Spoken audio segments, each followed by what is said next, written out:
Chers invités, la mauvaise gouvernance est en réalité un euphémisme de la corruption. L'indice de perception de corruption, IPC, publié par la Transparency International le 19 janvier 2019, montre que l'État haïtien fait partie des classes des idiots en ayant obtenu 20 sur 100 en occupant la 161e place sur 180 pays. Renforcer la gouvernance locale contribuera à juguler la corruption. Juguler la corruption permettra de maximiser la performance de l'administration en vue de fournir des services publics de qualité aux administrés. Permettez que je remercie par anticipation la contribution de l'USAID par le truchement du projet géré au renforcement significatif de la gouvernance.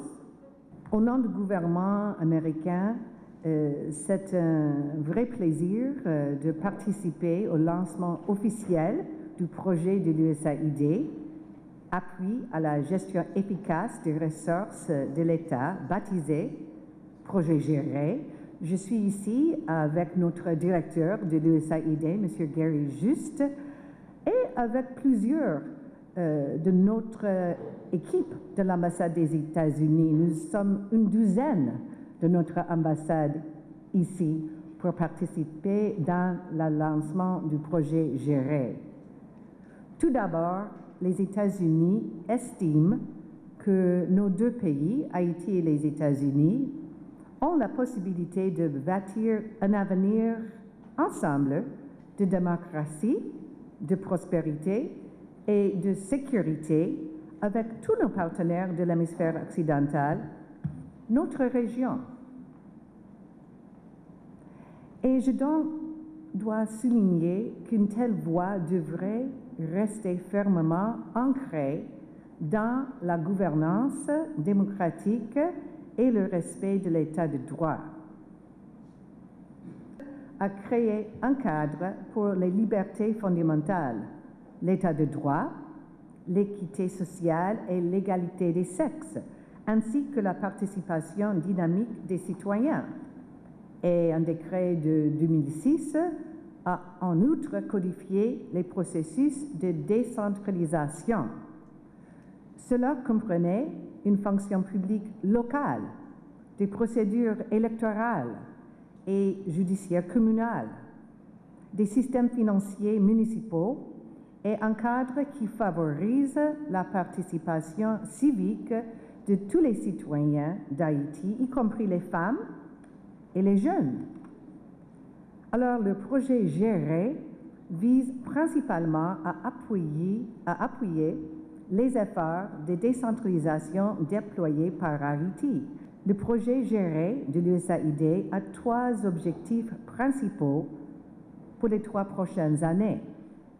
Le premier consiste à travailler avec les responsables du gouvernement national et des municipalités pour gérer et mobiliser des ressources en vue d'améliorer la prestation des services.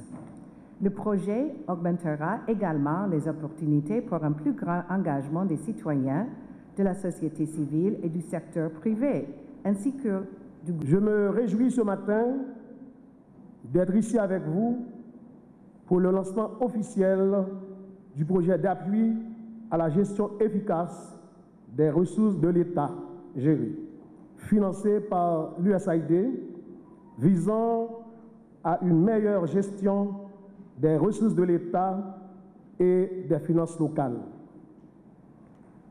Le ministère que j'ai le privilège de diriger aujourd'hui est d'autant plus intéressé par l'événement qu'il a la lourde responsabilité de concevoir et de mettre en œuvre la politique de l'État concernant les collectivités territoriales.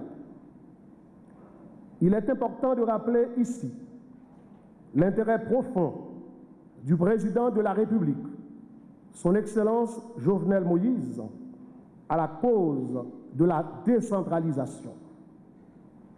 Chacune des actions du chef de l'État dans le secteur est imprégné de la volonté de renforcer le poids institutionnel de nos collectivités territoriales, qui sont, il faut le dire, les premiers acteurs capables de répondre efficacement aux besoins de la population. C'est également en ce sens